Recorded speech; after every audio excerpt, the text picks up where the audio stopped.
السلام علیکم۔ پروگرام آج کے اخبار کے ساتھ میں ہوں رضا عباس، اور ہمیشہ کی طرح کچھ عام موضوعات آج کے اس پروگرام میں ہم انہی موضوعات کے اوپر بات کریں گے۔ حالیہ دنوں سے ہم یہ دیکھ رہے ہیں کہ حکومت کی جانب سے، بالخصوص وزیر اعظم پاکستان عمران خان کی جانب سے یہ بار بار کہا جا رہا ہے کہ تحریک عدم اعتماد سے مجھے ہٹانا، میری حکومت کو گرانا، یہ عالمی قوتیں ایسا چاہتی ہیں اور انہی کی ایما کے اوپر یہ سب ہو رہا ہے۔ اور یہاں پر اعلی کار ہیں، اپوزیشن کی قیادت اور کچھ لوگ انجانے میں اور کچھ لوگ جو ہے وہ ارادی طور پر اس چیزوں کا حصہ بنے ہوئے ہیں۔ ایسا نہیں ہونا چاہیے، اور انہوں نے یہ بھی یقین دہانی کروائی کہ میں آخری بال تک لڑوں گا اور میں مصافی نہیں ہوں گا۔ کل وزیر اعظم پاکستان عمران خان کا ایک خطاب بھی لائیو نشر ہوا پاکستان ٹیلی ویژن سے۔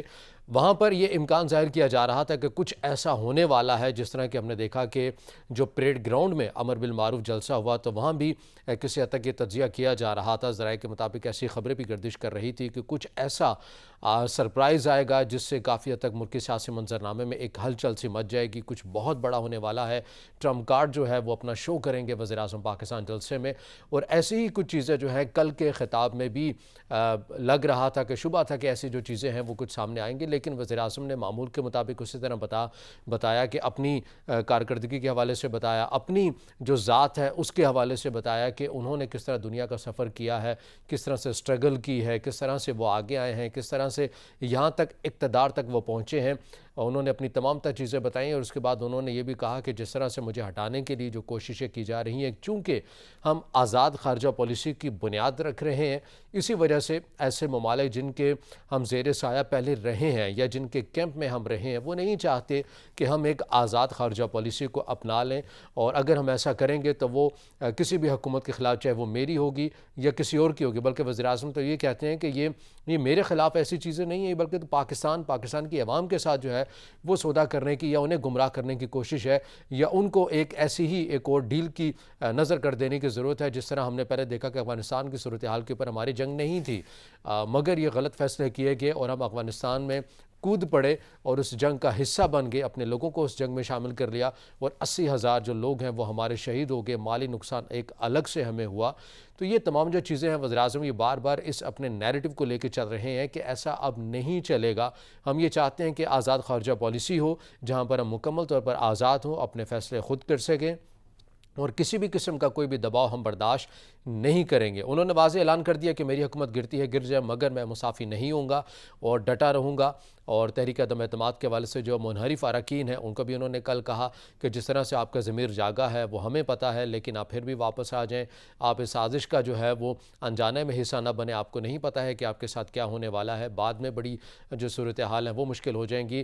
اپوزیشن کی قیادت کے اوپر انہوں نے تنقید کا نشانہ بنایا ہے کہ یہ لوگ تھے، انہوں نے دیکھیں کہ یہ بیرونی طاقتوں کو قابل قبول ہے لیکن عمران خان قابل قبول نہیں ہے، تو اس کی کوئی نہ کوئی تو وجہ ہے کہ میں چونکہ آزاد خارجہ پالیسی کی بات کرتا ہوں، جبکہ اگر ہم اپوزیشن کی بات کریں تو اپوزیشن یہ کہتی ہوئی نظر آتی ہے کہ اس بات میں کوئی صداقت نہیں ہے کہ عالمی سازش ہے۔ تحریک عدم اعتماد کے حوالے سے ہم بہت پہلے سے کاوشیں کر رہے تھے، ہم بہت پہلے سے اپنی سیاسی گرمیوں کو جو سیاسی سرگرمیاں ہیں اس کو جاری رکھے ہوئے تھے، یہ ایسا نہیں ہوا، لیکن آپ چونکہ آپ کے پاس کچھ ہے نہیں ہے، گورننس نہیں ہے، آپ نے عوام کو ریلیف نہیں دیا، تو ان تمام چیزوں کا اب آپ سہارا لے رہے ہیں ایک نئے بیانیے کے ساتھ، جس کو آپ لے کر عوام میں جائیں گے الیکشن کے لیے، اور وہ بیانیہ یہ ہے کہ میرے خلاف عالمی سازش کی گئی ہے، اگر مجھے مدت مکمل کرنے دی جاتی تو میں بہتر ہوتا، میں عوام کے لیے بڑا بہتر ثابت ہوتا، میں آزاد خارجہ پالیسی کی بنیاد رکھتا، میں عوام کو ریلیف دیتا، اور یہ تمام اشیاء خور و نوش میں ان کی قیمتوں کو مستحکم کرتا اور اتنی سطح کے اوپر لے کر آتا کہ جس طرح ہر شہری جو پاکستان کا ہے وہ اس کو بآسانی خرید سکے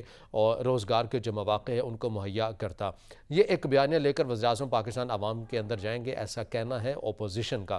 ہم بات کریں گے آج کے پروگرام میں اسی سینیریو کے اوپر، بالخصوص ہمارا جو پروگرام کا محور مرکز جو موضوع ہوگا وہ یہ ہوگا کہ کیا واقعاً جو دیگر، اگر ہم بات اس طرح کر لیں کہ جو پاورفل ممالک ہوتے ہیں، جو سپر پاور کہلاتے ہیں، یا پھر جن کا اثر رسوخ ہوتا ہے ایسے ممالک کے اوپر جن کی مالی لحاظ سے جو صورتحال وہ کچھ اچھی نہیں ہوتی ہے، واقعاً ان کے اوپر اثر انداز ہوتے ہیں، وہاں کی رجیم کو چینج کرنا ان کے لیے اتنا ہی آسان ہوتا ہے جس طرح اس مراسلے کا ذکر حکومت بار بار کر رہی ہے۔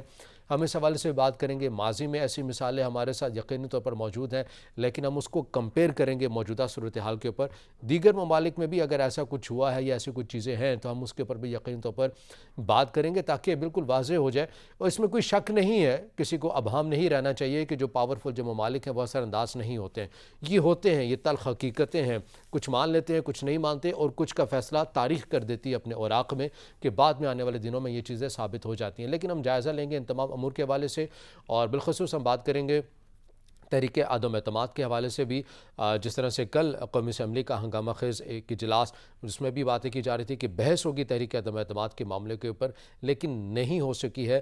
تقریباً 11 سے 12 منٹ تک وہ اجلاس چلا ہے، اور اس کے بعد اس کے اندر مزید کوئی جو بحث ہے وہ جو تحریک عدم اعتماد کے اوپر ہونی تھی وہ نہیں ہونی تھی. وزیر اعظم نے کل بھی اپنے خطاب میں کہا کہ اتوار والے دن ووٹنگ ہو سکتی ہے، تو امکان اب یہی ظاہر کیا جا رہا ہے کہ اتوار کو ووٹنگ ہوگی تحریک عدم اعتماد کے حوالے سے، جس میں فیصلہ ہو جائے گا ملکی سیاسی منظرنامے میں جس طرح سے بے یقینی کی صورتحال ہے، اس میں کوئی بالکل ایک کوئی واضح چیز ہمارے سامنے آ جائے گی کہ یہ حکومت رہے گی یا نہیں رہے گی. ان تمام امور کے اوپر بات کریں گے، اور ان تمام امور کے اوپر بات کرنے کے لیے ہمیں اسٹوڈیو میں جوائن کیا ہے سابق بیوروکریٹ ہیں، تجزیہ کار ہے ارشاد احمد کلیمی صاحب. ارشاد صاحب، سب سے پہلے آپ کے وقت سر بہت شکریہ. سر، آپ نے بھی معاملات دیکھے ہیں دیگر ممالک کے ساتھ، جس طرح سے تعلقات بڑھائے جاتے ہیں، یا ان ممالک کے اندر بالخصوص آپ نے جس طرح سے پاکستان اور ایران کا جو ایک گیس منصوبہ تھا اس میں آپ بھی حصہ رہے ہیں، پریشر ہوتا ہے، ان چیزوں کو آپ نے ڈیل بھی کیا ہے. کیا سمجھتے ہیں یہ جو موجودہ حکومت بات کر رہی ہے مراسلے کی، اس میں کس حد تک حقیقت ہے، اور واقعاً ایسا ہی ہوتا ہے کسی بھی حکومت کو یہ نشاندہی کر دی جاتی ہے کہ آپ جائیے، ہم اپنے اثر رسوخ سے اپنی پاور کو استعمال کرتے ہوئے کسی اور حکومت کو لے آئیں گے؟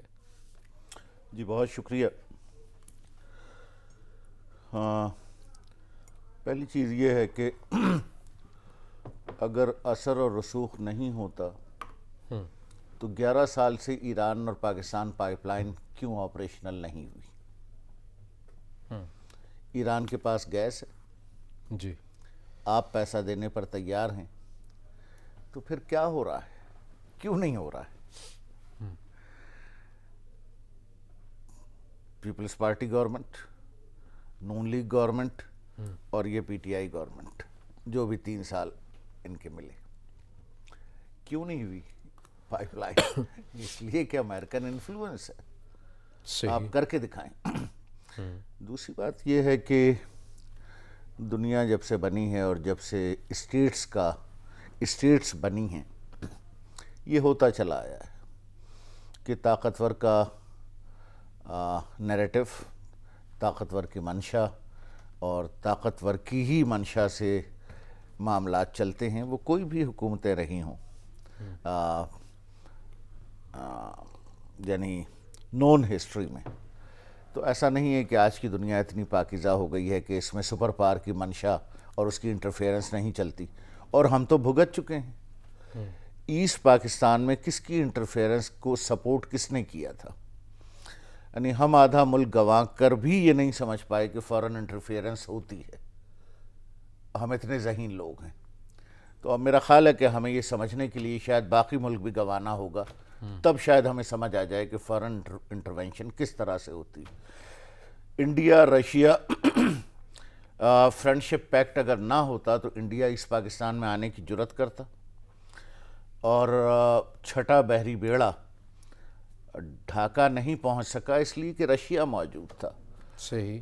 یہ سب کچھ گنوا کر بھی ابھی ہم شکوک کا اظہار کر رہے ہیں کہ فورن انٹرونشن ہوتی ہے یا نہیں ہوتی ہے. ہمیشہ سے ہوتی ہے. اب مسئلہ یہ ہے کہ دنیا یونیپولر ہوئی سوویٹ رشیا ٹوٹنے کے بعد، اور صرف ایک سپر پاور امریکہ بہادر موجود ہے. لیکن اس کے ساتھ ساتھ پھر یہ ٹرن بھی آیا کہ چائنا اور رشیا ایک کمپٹیٹو سپر پاور پول کے طور پر ابھر رہے ہیں. سو ان کی آپس کی رفت بھی، اس کا بھی انفلوئنس ہے. پاکستان شروع سے چائنیز بلاک میں ہے، اور امریکہ اور چائنا اپوزٹ بلاکس میں ہیں، یہ رول بھی اس میں آتا ہے. پھر اب چائنا اور رشیا ایک بلاک میں ہیں اور پاکستان ان کے ساتھ ہے ڈیو ٹو سی پیک، اس لیے کہ جوائنٹ موو ہے سی پیک پر اور بی آر آئی پر اور اوبور پر چائنا اور رشیا کی. اور پاکستان کے اپنے مفاد میں ہے کہ وہ چائنا اور رشیا کے ساتھ ترقی کی شاہراہ پہ چلے، ٹریڈ کی شاہراہ پہ چلے، گوادر، سنٹرل ایشیا، اور امریکہ بہادر قطعاً یہ نہیں چاہتا۔ یہ سارے امور ہیں جو مل ملا کر انٹرونشن کو، یو ایس انٹرونشن کو یا ان کے انٹرسٹ کو پاکستان میں بڑھاتے چلے جا رہے ہیں۔ اس لیے کہ دا مومنٹ فلی آپریشنل ہوتا ہے بی آر آئی یا اوبور، جس کا ایک چھوٹا سا حصہ سی پیک ہے، اور جس پہ اب رشیا اور چائنا ساتھ ساتھ کھڑے ہیں، تو پھر امریکہ اس پورے خطے میں کہیں نظر نہیں آئے گا۔ افغانستان جیسے غریب ملک نے بغیر کسی فائنینشیل اسٹرینتھ کے امریکہ کو وہ دھپ لگائے ہیں، وہ چپیڑیں ماری ہیں کہ امریکہ بہادر وہاں سے نکل چکا ہے۔ تو اگر پاکستان سینٹرل ایشیا اور ساؤدرن ایشیا میں چائنا اور رشیا کی مدد سے ہولڈ کر لیتا ہے تو امریکہ بہادر کو پورے خطے سے نکلنا پڑے گا۔ یہ ہے انٹرنیشنل سینیریو کہ جس میں دیکھیے ایران سے امریکہ نکل چکا، افغانستان سے نکل چکا، کیا وہ پاکستان سے بھی نکلنا افورڈ کر سکتا ہے؟ قطعاً نہیں۔ ابھی ہم عمران خان کی، شہباز شریف، میاں نواز شریف، کسی کی بات نہ بھی کریں اور صرف اس سوال کا جواب ڈھونڈیں کہ ایران اور افغانستان کے بعد کیا امریکہ یہ افورڈ کر سکتا ہے کہ پاکستان سے بھی نکلے اور اس طرح سے ساؤتھ ایشیا کو چائنا اور رشیا کے ہاتھوں میں چھوڑ دے اور اپنی سپر پاور شپ کو ایک مذاق بنا کے رکھ لے؟ ذرا ہمیں اس طرح بھی سوچنا چاہیے۔ صحیح۔ اچھا، جس طرح آپ نے بات کی کہ 11 سال سے ایران کے منصوبے کے اوپر کوئی کام نہیں ہوا، پاکستان پیپلز پارٹی نے انیشیٹو لیا ان چیزوں کا، اگر ہم موجودہ حکومت کی بات کر لیتے ہیں، یا موجودہ حکومت کی بات کرنے سے پہلے کچھ چیزیں ہم سامنے رکھ لیتے ہیں۔ پاکستان پیپلز پارٹی نے ایران کے ساتھ تعلقات اپنے بڑھائے، گیس منصوبے کو لے کر چلے۔ امریکہ نہیں چاہتا تھا کہ پاکستان اور ایران کے تعلقات ہوں، اسی لیے امریکہ یہ بھی نہیں چاہتا کہ پاکستان کے رشیا کے ساتھ اور چین کے ساتھ بھی تعلقات جو ہیں وہ بہتر ہوں۔ ہم نے دیکھا کہ جو پاکستان مسلم لیگ نون کی حکومت تھی، اس میں سی پیک کی ایک جو چیز ہے وہ ہمارے سامنے آئی، اور اس کے بعد پھر رشیا کے ساتھ ایک گیس پائپ لائن کا جو منصوبہ تھا وہ بھی ہمارے سامنے آیا۔ لیکن اگر ہم موجودہ حکومت کی بات کریں، انہی 3 منصوبوں کے حوالے سے، سی پیک کے حوالے سے تحفظات کا اظہار کرتے رہی جب سے یہ حکومت آئی ہے کہ کام سلو ہو گیا، اس طرح سے کام نہیں کیا جا رہا، ہمارے لوگوں کو سیکیورٹی نہیں دی جا رہی، حملے ہوتے ہیں ان کو مار دیا جاتا ہے۔ رشیا والا جو منصوبہ تھا گیس پائپ لائن، اس کے اندر کوئی خاطر خواہ کام نہیں ہوا۔ ایران والا منصوبہ وہ ویسے ہی بند ہوا ہے۔ تو پھر آپ نے آزاد خارجہ پالیسی کی ایسی کون سی بنیاد رکھی یا ایسا کون سا کام کر دیا جس کی وجہ سے بیرونی طاقت والا جو عنصر ہے وہ آپ کی حکومت کو ہٹانے کے لیے متحرک ہو گیا؟ دیکھیے، آپ نے بالکل ٹھیک ہائی لائٹ کیے یہ تینوں پروجیکٹس۔ ایرانی پائپ لائن اس پروجیکٹ کا میں خود حصہ رہا ہوں جی، میں اس کی ڈیٹیل میں نہیں جا سکتا، نہ جانا مناسب ہے، جی، اور میں اس کو اندر تک جانتا ہوں۔ اس کو میں ایران بھی جاتا رہا ہوں نیگوسیشنز کے لیے اسی پائپ لائنز کو، اور اس کی تفصیل میں جانا فضول ہے۔ ہر گورنمنٹ امریکن پریشر کے تحت اس پروجیکٹ کو ہاتھ لگانے سے ڈرتی رہی، پیپلز پارٹی ہو یا نون لیگ ہو۔ ان کے کتنے دور آئے، وہ پروجیکٹ وہیں کھڑا رہا جہاں کھڑا ہے۔ ہاں، پی ٹی آئی نے 3 سال میں اس پر کیا کیا یہ بھی کوسچنیبل ہے، اور عمران خان صاحب سے پوچھا جانا چاہیے کہ آپ نے اپنے اس 3 سال میں ایرانی پائپ لائن پہ کیا کیا۔ بالکل اسی طریقے سے جس طرح سے نواز شریف صاحب سے پوچھا جانا چاہیے کہ آپ نے اپنے 5 سال میں کیا کیا۔ آصف زرداری صاحب اور بے نظیر صاحبہ، آپ نے اپنے دور میں کیا کیا۔ بے نظیر کو اللہ بخشے، وہ تو اب دنیا میں نہیں ہے۔ کوئی بھی گورنمنٹ امریکن پریشر پر ایرانی پائپ لائن کو ہاتھ نہیں لگائے گی۔ بچہ سی پیک وغیرہ، سی پیک ایک حقیقت ہے اور دنیا اس پر ڈھل رہی ہے۔ بنگلہ دیش، سری لنکا، افریقہ، یورپ، رشیا اور چائنا اب اس پہ ساتھ کھڑے ہیں۔ تو مسئلہ یہ ہے کہ اگر مستقبل کو ہمیں اپنانا ہے، ہمیں اپنے آپ سے محبت ہے، تو ہمیں سی پیک کو کامیاب کرنا ہوگا۔ سی پیک کو آپ کیسے کامیاب کر سکتے ہیں؟ کیا روس اور چین جو سی پیک کے 2 مہامنتری ہیں، مین کھلاڑی ہیں، ان سے بگاڑ کر کے آپ سی پیک کو امپلیمنٹ کر سکتے ہیں؟ شاید یہ وجہ ہو، میں مجھے نہیں معلوم کہ وزیر اعظم کیا کام کس طریقے سے کرتے رہے ہیں، تو کیا ہم روس سے بگاڑ مول لے سکتے ہیں، چین سے بگاڑ مول لے سکتے ہیں؟ ہمیں ان کی طرف بڑھنا ہے۔ اور کیا امریکہ ہمیں اس بات کی اجازت دے گا کہ ہم روس اور چین سے اپنے تعلقات میں اضافہ کریں؟ قطعاً اجازت نہیں دے گا، اس لیے کہ روس اس کا رائیول رہا ہے۔ کولڈ وار اتنے سال چلی ہے، 1917 میں کمیونسٹ انقلاب کے بعد سے 1991 تک روس اور امریکہ آمنے سامنے کھڑے رہے ہیں۔ میزائل ہو، ایٹمک وارفیئر ہو، سیٹلائٹ وارفیئر ہو، تو کیا وہ امریکہ برداشت کرے گا کہ پاکستان روس اور چین کے ساتھ کھڑا ہو جائے؟ کبھی برداشت نہیں کرے گا۔ یہ جو پائپ لائنز ہیں، گیس پائپ لائن ہے، پہلی بات یہ ہے کہ ایران امت مسلمہ کا ایک اہم ملک ہے، اس کے پاس اللہ نے ذرائع دیے ہیں گیس کے اور تیل کے۔ روس کے ساتھ ایران کے پرانے تعلقات ہیں، مصدق سے بھی پہلے کے۔ تو کیا امریکہ بہادر یہ پسند کرے گا کہ جس ایران کو امریکہ اپنا دشمن سمجھتا ہے، اس ایران سے پاکستان اپنے تعلقات رکھے؟ اور یہی وجہ ہے کہ کوئی بھی ہو، نون ہو، پی ہو، پی ٹی آئی ہو، پیپلز پارٹی ہو، کسی نے ایرانی پائپ لائن کو ہاتھ نہیں لگایا۔ تو پھر سوال یہی ہے کہ موجودہ حکومت نے، کیونکہ بیانیہ تو نعرہ انہی کا ہے نا کہ ہم نے آزاد خارجہ پالیسی رکھی ہے، اس وجہ سے بیرونی سازش کی جا رہی ہے۔ جب آپ ان منصوبوں کے اوپر جن کے اوپر سابقہ حکومتیں بھی کام نہیں کر سکی ہیں، آپ نے بھی ان کے اوپر کوئی کام نہیں کیا ہے، تو پھر آپ نے ایسا کون سا سٹیپ رکھا ہے؟ اگر ہم یہ کہہ لیں کہ آپ نے روس کا دورہ کیا، جس کے اوپر وزیر اعظم نے کل بھی کہا کہ وہ میرا اکیلے کا فیصلہ نہیں تھا، پوری قیادت کو، عسکری قیادت کو بھی میں نے لوپ میں لیا اور سبھی کا فیصلہ تھا کہ ہمیں رشیا کا جو دورہ ہے وہ کرنا چاہیے۔ پاکستان کے حوالے سے امریکہ کی پالیسی ہے کہ ہم ایران کے ساتھ تعلقات نہیں بڑھا سکتے، رشیا کے ساتھ نہیں کر سکتے، چین کے ساتھ نہیں کر سکتے۔ ساتھ ہی ہمارے خطے میں موجود ہے بھارت۔ ہم نے دیکھا کہ اگر ہم نے تو دورہ کیا ہے، اس کا کوئی ایسا کوئی اعلامیہ بھی کوئی خاطر خواہ ہمارے سامنے نہیں آیا کہ جس میں واقعاً کوئی بہت بڑی سرمایہ کاری جو ہے وہ صورت میں آ رہی ہو رشیا کی، یا بڑی تیزی سے جو کام ہے گیس والا منصوبہ اسی کے اوپر ایک دم سے شروع ہو جائے گا۔ ایسا کچھ بھی نہیں ہوا، لیکن بھارت نے اس کے بعد رشیا سے سب سے سستا جو ہے وہ تیل بھی نیگوشیٹ کر کے، بارگیننگ کر کے اسے لے لیا ہے۔ تو بھارت کی اور امریکہ کی جو پالیسی ہے، یا امریکہ کی پالیسی بھارت سے متعلق ہے، آپ کو لگتا ہے کہ وہ ویسی نہیں ہے جیسی پاکستان کی؟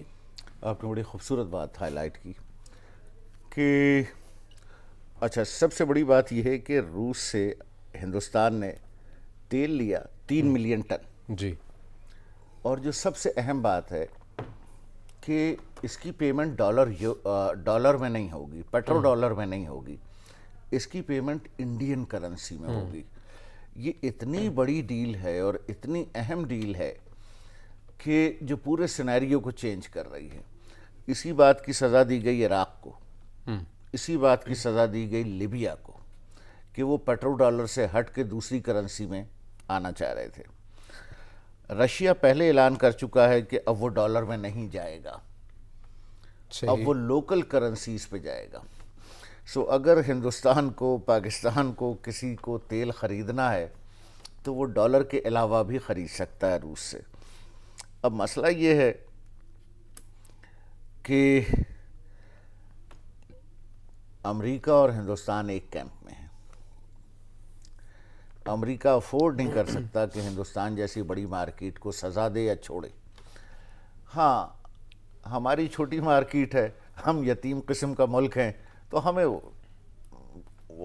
کان بھی مروڑتا ہے، ایران کے بھی کان مروڑتا ہے، افغانیوں کی بھی مروڑتا ہے، اور انڈیا وہی کام کرے تو کچھ نہیں ہے۔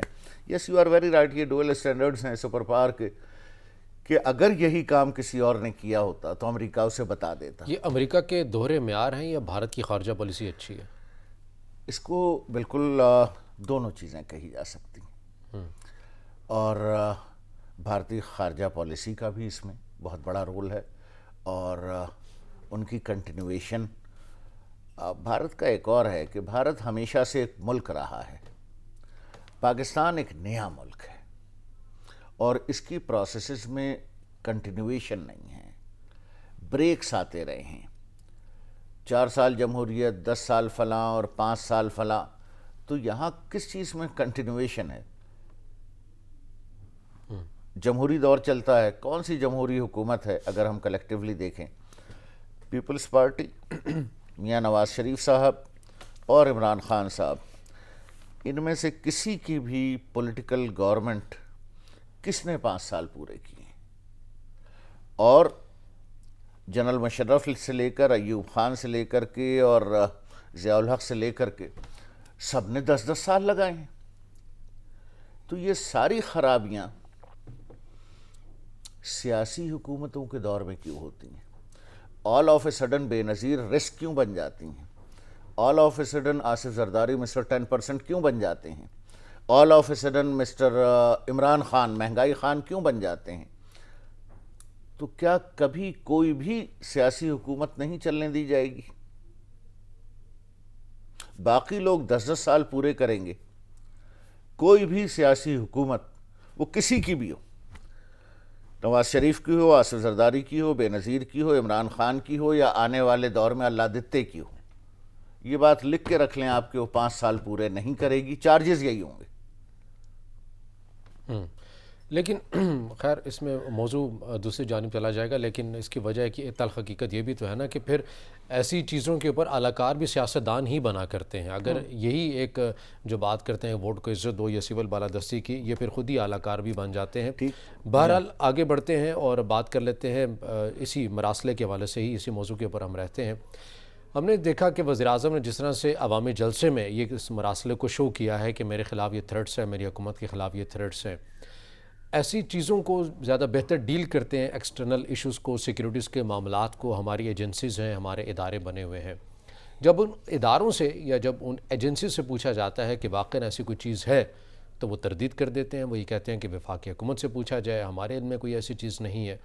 تو پھر اس صورتحال میں ہم کس کے موقف کو زیادہ حتمی جانیں کہ ایک طرف جن کا یہ کام ہے وہ یہ کہتے ہیں کہ آپ خود وفاقی حکومت سے کنسرن کر لیں، وفاقی حکومت کہتی ہے آئی ہے، لب کہ ہم یہ بھی دیکھ رہے ہیں اس معاملات کے اوپر کہ اس طرح سے دیگر جو ادارے ہیں ہمارے، وہ اس طرح سے سٹانس نہیں لے رہے، وہ اس طرح سے پوزیشن نہیں لے رہے جیسا کہ وزیراعظم نے لی ہوئی ہے۔ جی، اب فارن آفس یہ کہہ رہا ہے کہ جی یہ 7 مارچ کو ہمیں ریسیو ہو گیا۔ بالکل۔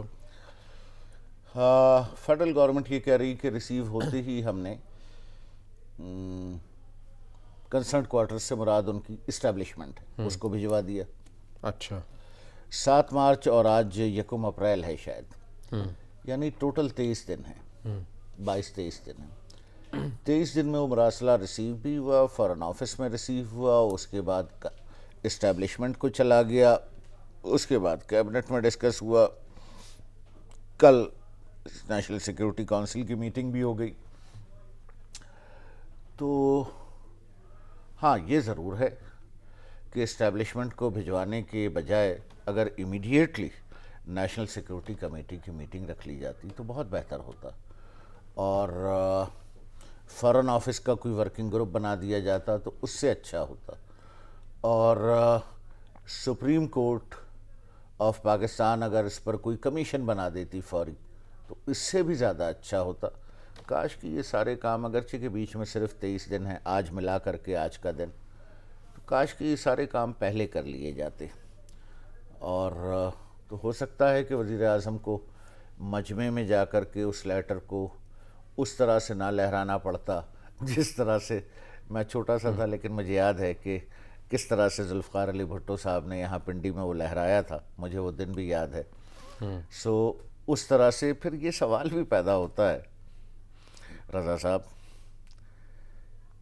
کہ وہ کیا بات ہوتی ہے کہ ذوالفقار بھٹو جیسا آدمی بے بس ہو کے چھوٹے سے جلسے نہیں جلسی میں وہ لیٹر دکھائے، اور عمران خان صاحب بھی ایک جلسے میں دکھائیں۔ ایسا کیوں ہوتا ہے؟ پرابیبلی اس لیے کہ بھٹو صاحب سے بھی ان کا جو سسٹم تھا، جو ان کا نظام تھا، جو گورنمنٹ تھی، وہ پیچھے ہٹ گئی تھی، اور بھٹو واز فائٹنگ الون، تبھی وہ مجمع میں آیا۔ اور عمران خان صاحب کو بھی پبلک میں آنا پڑا، تو کیا سسٹم نے بھٹو صاحب کو سپورٹ نہیں کیا تھا؟ عمران کو سپورٹ نہیں کیا تھا؟ کیا جو ادارہ جات ہیں وہ ایک ڈوبتے ہوئے بحری جہاز سے یا ڈوبتی ہوئی کشتی سے اس طرح دور ہٹ جاتے ہیں کہ بھٹو جیسا آدمی بھی جی ٹی ایس کے اڈے پر یا جہاں بھی انہوں نے تقریر کی تھی، عمران خان، تو کیا ہمیں یہ چیز سوچنی پڑے گی ہمارے ملک میں اتنے طاقتور ترین حکمران، زیڈ بھٹو سے زیادہ طاقتور آدمی نہیں گزرا، اور ایک عالیشان حکمران، ان کی کچھ چیزوں سے اختلاف بھی کیا جا سکتا ہے، وہ بھی ایک چھوٹی سی جلسی میں آ کے لیٹر لہرائیں اور عمران خان اسے بڑے جلسے میں ایسے یہ کیا ہے؟ نظام پیچھے کیوں ہٹ جاتا ہے؟ کیا اس لیے پیچھے ہٹ جاتا ہے کہ نظام امریکی ہے، نظام کو چلانے والے امریکی ہیں، نظام کو جو لوگ چلا رہے ہیں انہیں سیٹل ہونا ہوتا ہے امریکہ میں جا کر، ان کو وہاں رہنا ہوتا ہے، ان کے بچوں کو نوکریاں لینی ہوتی ہیں۔ ملک کا تو چیف ایگزیکٹو پرائم منسٹر ہی ہوتا ہے، جی ہاں، پھر کون سا نظام امریکی ہے ہمارا؟ دا ہول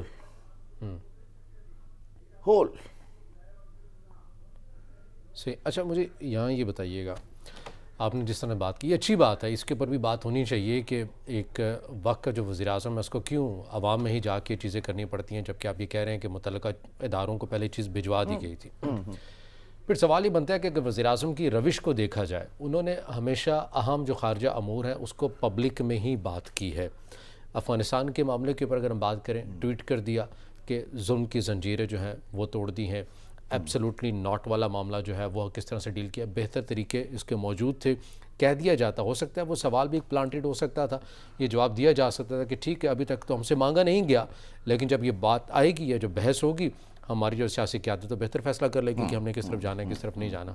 اور پھر ان چیزوں کا اثر بھی ہوا ہے، ایسا نہیں ہے کہ نہیں ہوا۔ یہ بات میں نہیں کہہ رہا، اسی حکومت کے وزیر خارجہ کہہ رہے ہیں کہ وزیر اعظم سے ہم یہ کہہ چکے ہیں، انہوں نے خود انٹرویوز میں آ کے کہا کہ آپ اس طرح خارجہ امور سے جو متعلق جو سٹیٹمنٹ ہے وہ عوامی سطح کے اوپر نہ کہیں، ہمیں مشکلات ہو جاتی ہیں آئی ایم ایف کے ساتھ ڈیلنگ کرتے ہوئے، ہمیں مشکلات ہو جاتی ہیں فیٹف کے حوالے سے، تو آپ اس کو سفارتی زبان میں ہی سفارتی سطح کے اوپر ہی رکھیں، عوامی سطح کے اوپر لے کر آئیں گے تو مشکلات ہو جائیں گی۔ تو یہ بھی تو چیزیں ہیں کہ وزیر اعظم نے ہمیشہ ایسے امور کو عوام میں ہی رکھا ہے۔ ہاں، یہ موجودہ وزیر اعظم کی ایک نئی ڈائمنشن ہے کہ وہ پبلک میں جانا پسند کرتے ہیں اور چیزوں کو اپنے سسٹمیٹک پروسیس وے کے بجائے، سسٹم میں ڈالنے کے بجائے، وہ ان کی پہلی آپشن یہ ہوتی کہ پبلک میں جایا جائے۔ تو پھر اس میں سسٹم جو ہے وہ میں نہیں کہوں گا کہ وائلیٹ ہو جاتا ہے، ہاں سسٹم کمپرومائز ہو جاتا ہے، وزارت خارجہ کمپرومائز ہو جاتی ہے، دوسرے ادارہ جات کمپرومائز ہو جاتے ہیں،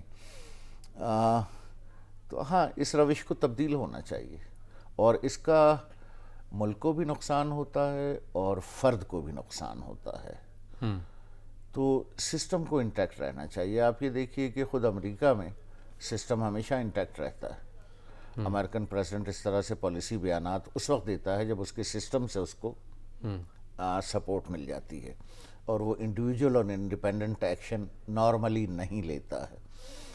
سو یس، یہ بات بالکل ٹھیک ہے کہ عمران خان صاحب کو سب سے پہلے سسٹم کو انوالو کرنا چاہیے تھا۔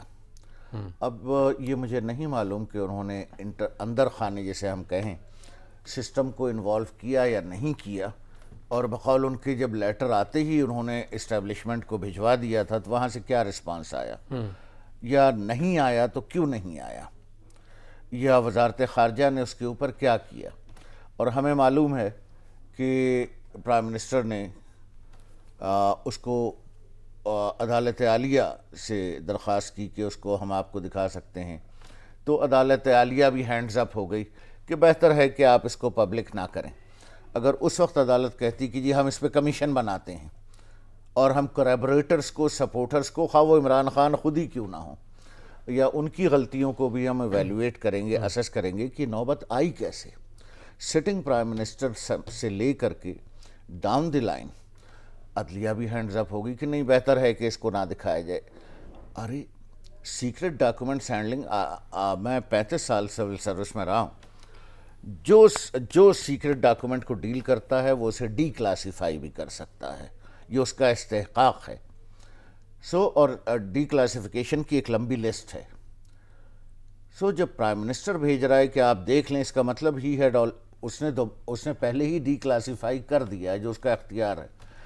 اس پہ اگر کمیشن بن جاتا، پہلے اوپینین آ جاتی، فارن سروس جو ہے یعنی پورا سسٹم ایکٹیویٹ. عدالت کیا کرے گی سر؟ عدالت کے بعد جس طرح سے کہا کہ لیٹر ہم سامنے لے کے جائیں گے، اگر چیف جسٹس کہتے ہیں تو ہم ان کو پیش کرنے کے لیے تیار ہیں. عدالت وہ لیٹر پڑھے گی اور یہ تعین کرے گی کہ ہاں سازش ہوئی ہے یا نہیں ہوئی. عدالت، کیونکہ عدالتوں کا کام تو فیصلہ کرنا ہوتا ہے. یس، عدالتوں کا کام فیصلے کے علاوہ انٹرپریٹیشن بھی ہے.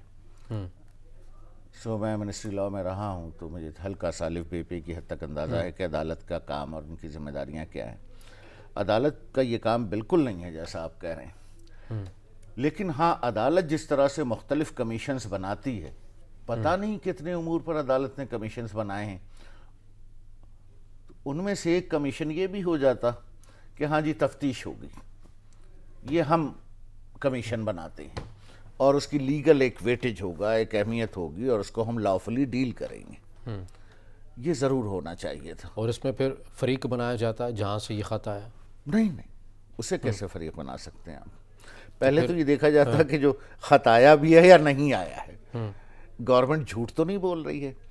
کیا وزیر اعظم پولیٹیکل مائلیج کے لیے یہ غلط بیانی تو نہیں کر رہے ہیں کہ خط آیا ہے؟ یعنی جو اپوزیشن کا اس بات کی پھر صداقت یا حقیقت کا کیسے پتہ چلتا ہے کہ واقعی یہ جو مراسلہ لہرا رہے ہیں عوام کے اندر وزیر اعظم، یہ عدالت کے سامنے پیش بھی ہو گیا؟ اب اس کا تعین کیسے کرنا ہے کہ واقعی یہ اسی ملک کی جانب سے آیا ہے یا پھر یہ خود سے کوئی اسسمنٹ ہے یا تجزیہ ہے لکھ کے دے دیا گیا ہے؟ یہ تو کمیشن کیونکہ وزیر اعظم اس چیز کو کہہ چکے ہیں کہ براہ راست آیا ہے، یہ بھی الفاظ ہیں. جی، یہ ڈباش حوالے کیا گیا، واشنگٹن میں حوالے کیا گیا.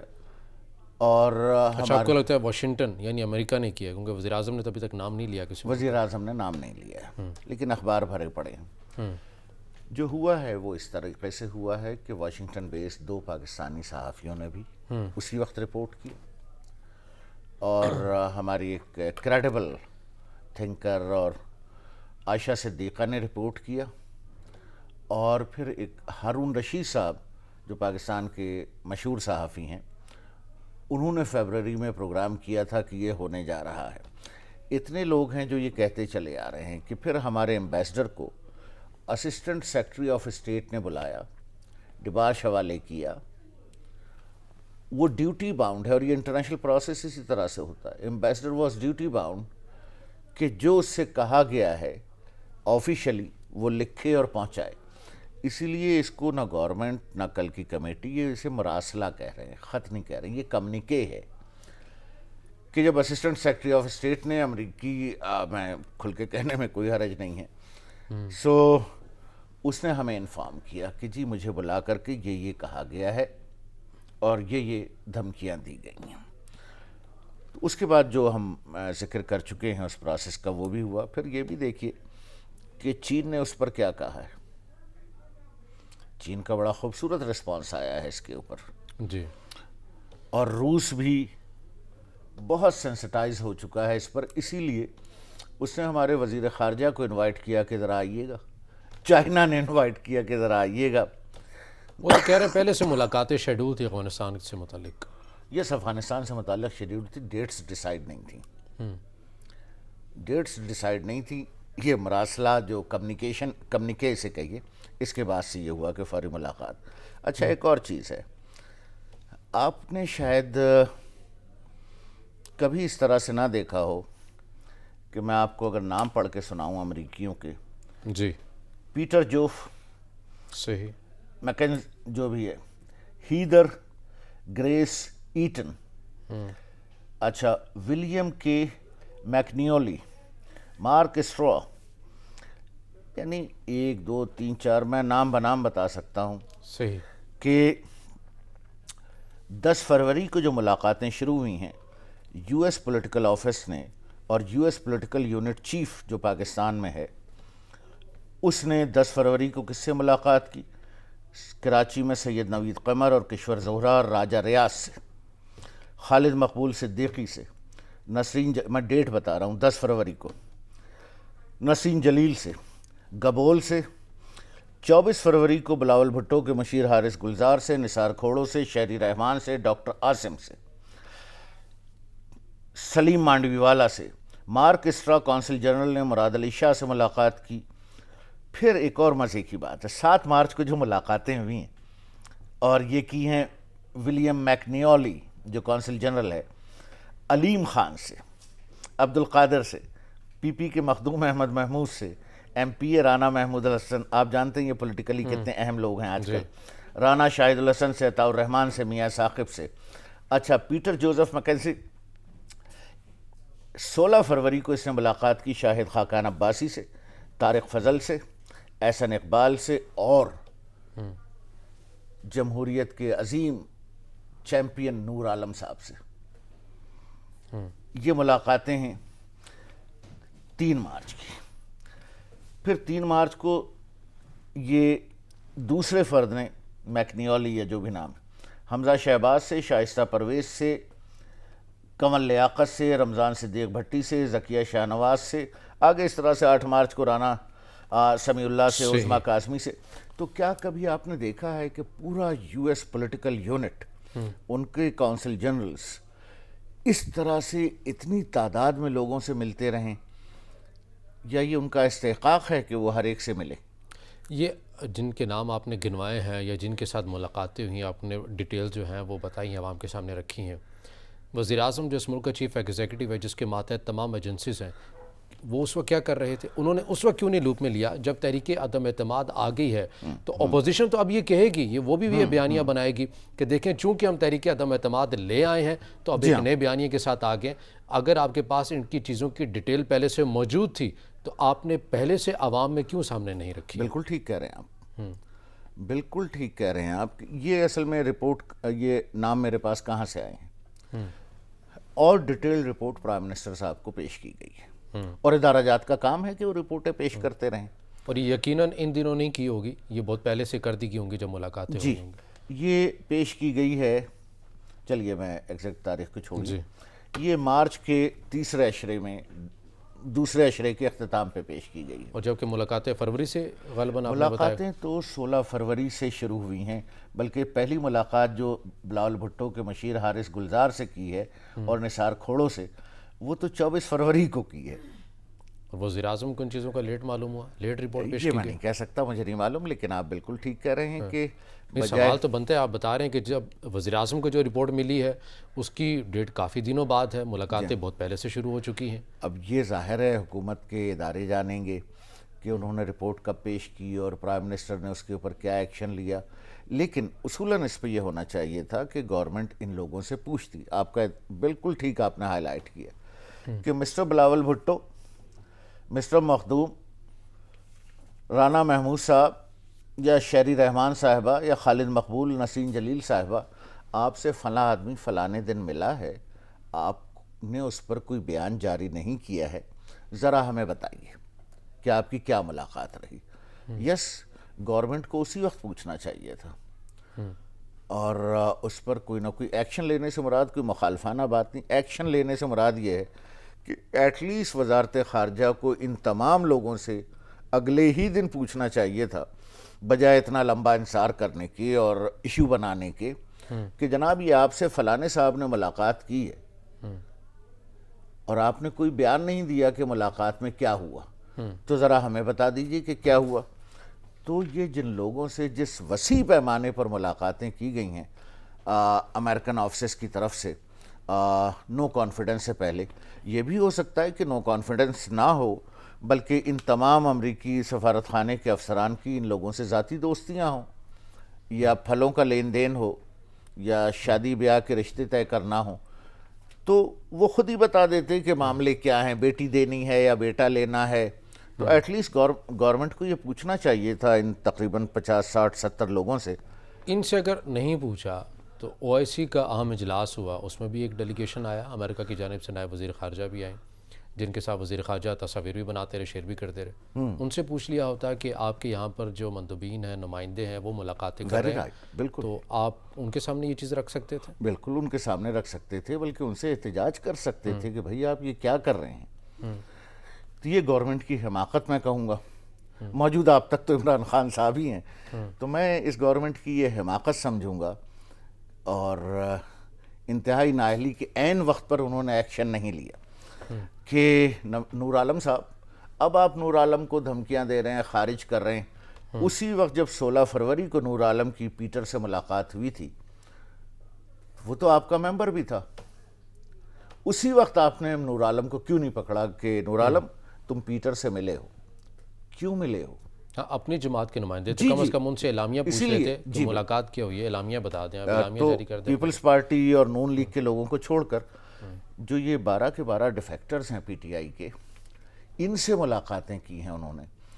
تو یہ کتنی نالائق تنظیم تھی پی ٹی آئی کہ اس نے نور عالم صاحب سمیت اپنے 12 لوگوں سے پوچھا نہیں کہ 16 فروری کو, 3 مارچ کو, 8 مارچ کو, 15 فروری کو, جب امریکن آفیسز کے لوگ پی ٹی آئی کے ممبران سے جنہوں نے بعد میں بغاوت کی اور نکلے, کاش کہ عمران صاحب یا پی ٹی آئی کا جو بھی انٹرنل سیٹ اپ. سر یہ ہمیشہ کاش ہی رہے گا, کیونکہ جس طرح ہم نے دیکھا کہ پاکستان مسلم لیگ نون سے جب ایسے ہی لوگ جو ہیں وہ نکل کے پاکستان تحریک انصاف میں جا رہے تھے, اور وزیر اعظم ان کو بڑے شوق سے پاکستان تحریک انصاف کا مفرل پہنا رہے تھے, تو کہہ رہے تھے کہ یہ بڑے ہم نے وکٹس گرا دی ہیں اور بڑے باضمیر ہیں, اب انہوں نے ان کی وکٹ گرا دی. تو جب وہی لوگ دوبارہ سے نکل کے دیگر اپنی جہاں سے وہ آئے تھے وہاں چلے گئے ہیں, تو وہ کہہ رہے ہیں کہ ضمیر فروش ہیں, اور اب یہ کہہ رہے ہیں کہ کاش ہم نہ لیتے, اور اب جس طرح کے موجودہ صورتحال میں کاش ہم ان سے پوچھ لیتے, کاش ہم وقت کے اوپر کارروائی کر لیتے. اس کاش کو معذرت کے ساتھ اگر میں کہوں جی کہ جب پی ٹی آئی, جب نون لیگ چھوڑ کے لوگ پی ٹی آئی میں آ رہے تھے, اب ایک اور کاش لگائیں کہ کاش اس وقت عمران خان صاحب کہتے کہ نہیں تم اپنی پارٹی کے غدار ہو, ہم تمہیں نہیں لیں گے, تو آج وہ انہیں چھوڑ کے نہ جاتے, اس لیے کہ انہیں تو چھوڑ کے جا نہیں تھا. نہیں سر, اس ٹائم تو وہ نے ہر کے القابات بھی دے رہے تھے کہ یہ ہر ہے جو اس قافلے سے نکل کے اس قافلے کی طرف آ رہے ہیں, ایسے القابات بھی ہم نے دیکھے. لیکن سوال تو وہی ہے کہ ایسا کون سا اقدام ہے موجودہ وزیر اعظم کا, موجودہ حکومت کا, جس سے واقعی نہیں کوئی سازش ہو گئی ہے؟ دیکھیے میرا خیال یہ ہے کہ اس خطے میں امریکہ اپنی بقا کی جنگ لڑ رہا ہے. وہ یہ دیکھ رہا ہے کہ چین, اور اب یہ خطہ چین اور روس کے پاس ہے. صحیح ہے. اور ہندوستان جو ان کا اتحادی ہے وہ بھی آدھا روس کے ساتھ ہے, کہ روس کے ساتھ اس کے ایگریمنٹس ہیں. صحیح. تو سر وقت بالکل ختم ہو چکا ہے. ہم چونکہ کمزور ہیں اس لیے امریکہ ہم پہ دباؤ, ہم چونکہ کمزور ہے اور ہمارے پر دباؤ آ رہا ہے. ٹھیک ہے, اور ہم دباؤ لیتے بھی. صحیح. سابق بیوروکریٹ اور تجزیہ کار ارشاد احمد کلیمی صاحب ہمارے ساتھ موجود تھے. آپ کے وقت کا سر بہت شکریہ. ناظرین آج کے پروگرام سے اتنا ہی, اجازت دیجیے. اللہ حافظ.